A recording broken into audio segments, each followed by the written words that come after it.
Hi, I hope this video is finding you safe and healthy during these crazy COVID times. In today's video, I'm going to talk to you about an email that I got from someone last week. Her mother is moving in with her and her husband, and she wanted to have some information about how to make the house safer for the mother. And her mother was in her early 80s, I believe. And also the fact that the house was basically a 3-story house, and her mom was going to be living in the basement level, which is, fully furnished as an apartment. But then, of course, in the evening, the daughter and her son were going to be sleeping upstairs on the 3rd level. So how would she hear her mother if something happened? How does she keep an eye on her, if she fell, anything like that? So I wrote her back a lengthy email. So I thought I would go over that information because it occurred to me that probably a lot of seniors, or a good amount of seniors, may be moving in with their adult children during these times to stay safe and also avoid going into a nursing home or assisted living facility, at least for the time being. All right, so the 3 areas that I focused on in the email. And and by the way, I'm going to have all that information. I'm going to have a copy of that email below in the description. So it'll have links to all the articles that I sent to her and products and everything there. So you can find that there. And feel free to comment on it. And of course, like and subscribe to our channel. Okay, the 3 areas that I focused on in the email response to her was monitoring the stairs, of course, because it's a 3-level house, and fall prevention issues.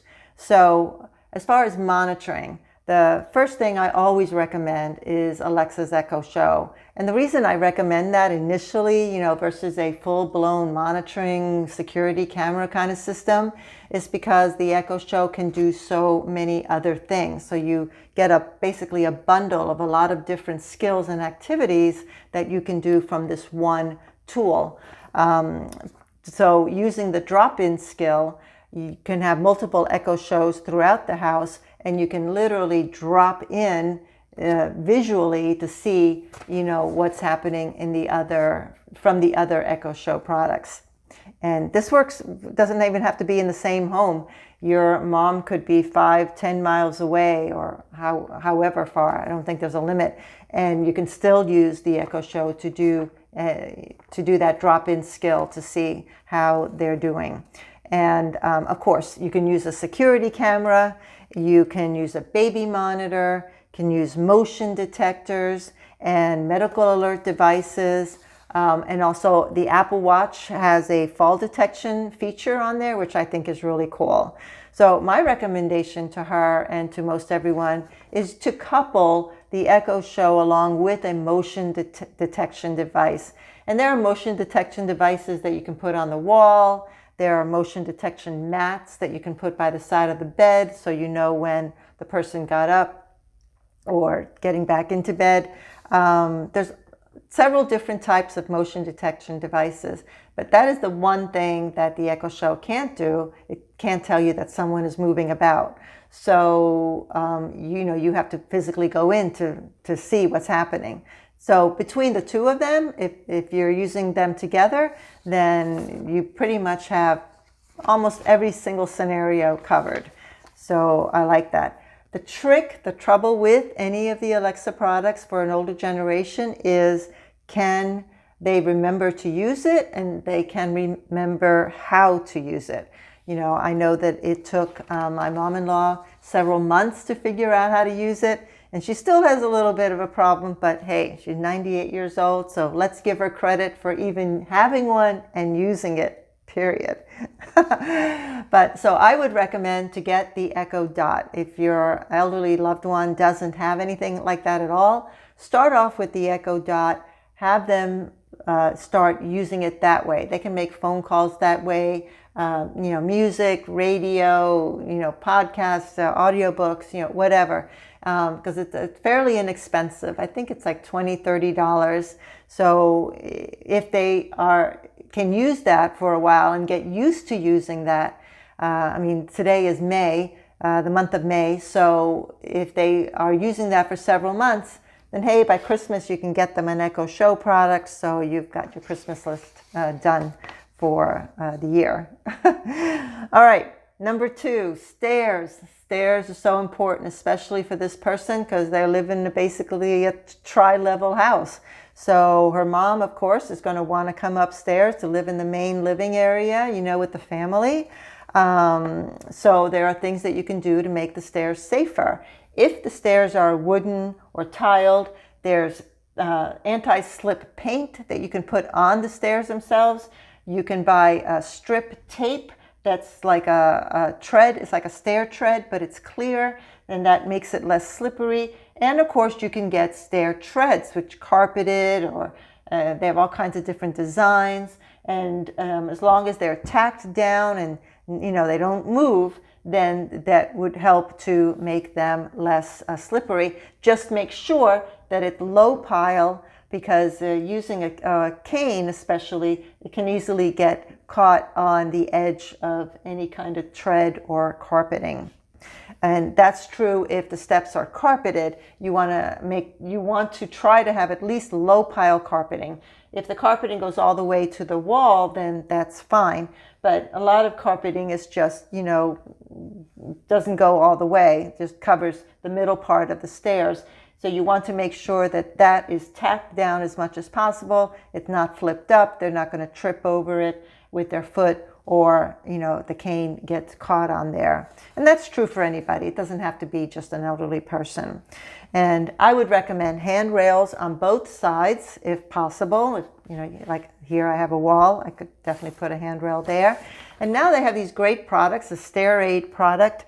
They come from the Netherlands. The Netherlands always has the coolest tools when it comes to elder care. But it's basically a second handrail below here, and it gets installed, and out of there comes a bar or a loop kind of product. And there's videos and links to all of that below. And the person just holds on to that and walks up the stairs using that. It's a great support for them.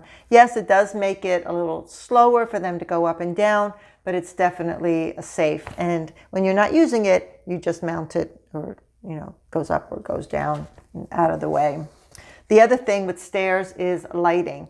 You definitely want to make sure that you have lights, easily accessible lights. And I always recommend motion detected lights. You know, my light for my stairs here are way down at the end of the steps. So if I walk up here and I forgot to turn on the stairs, the lights, I have to go back down, turn that on. And I actually remember a patient that the exact same thing happened to him.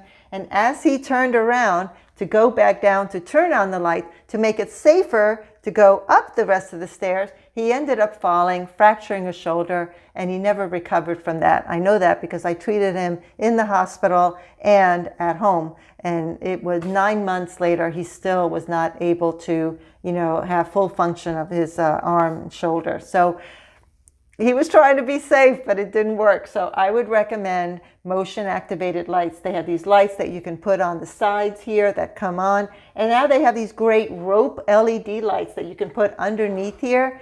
Yeah, you need an electrician or handyman to set them up, but I have a link to a great video.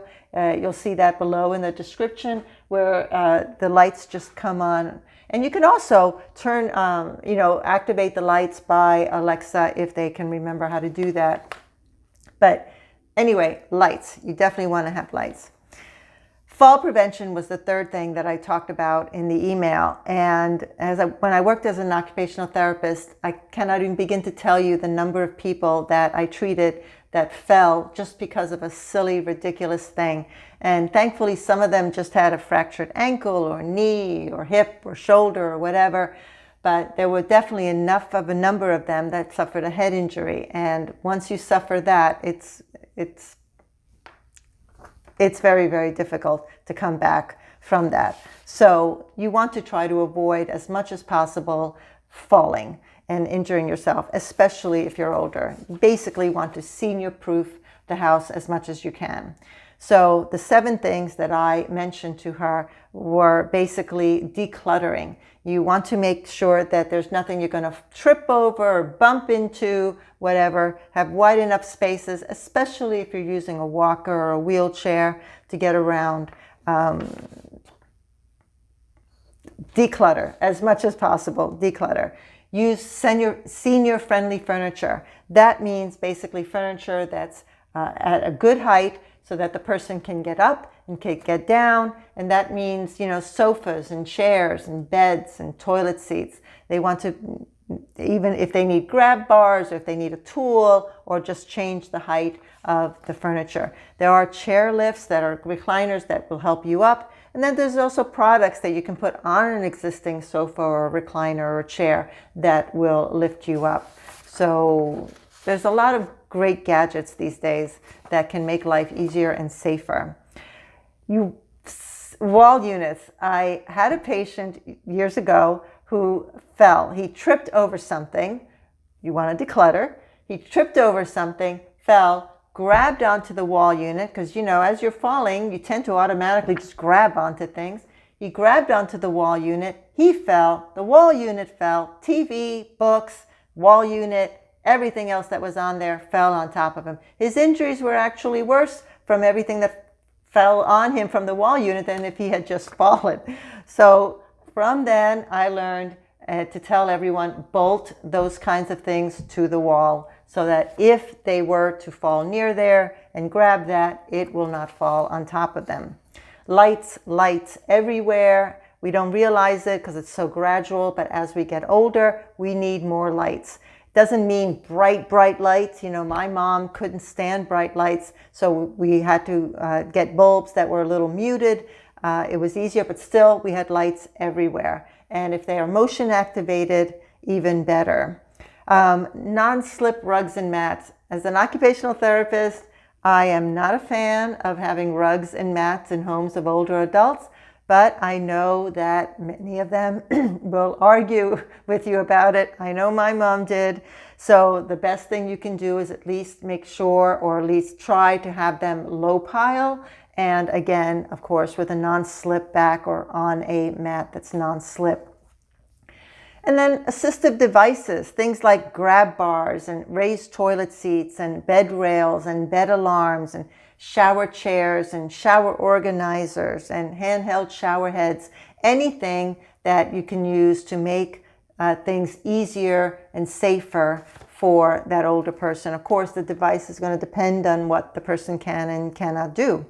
And then structural modifications like widening doorways and indoor and outdoor ramps, converting a step-in shower into one that doesn't have that lip to step over and into. Things like that.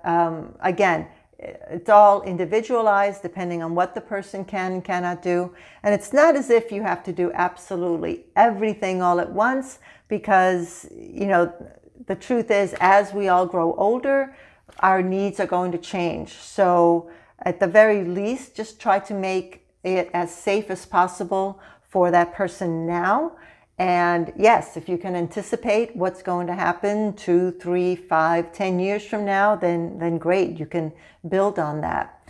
But just so you know that there are so many things that you can do, so many great tools that you can use to make life easier and safer for yourself and your elderly loved one.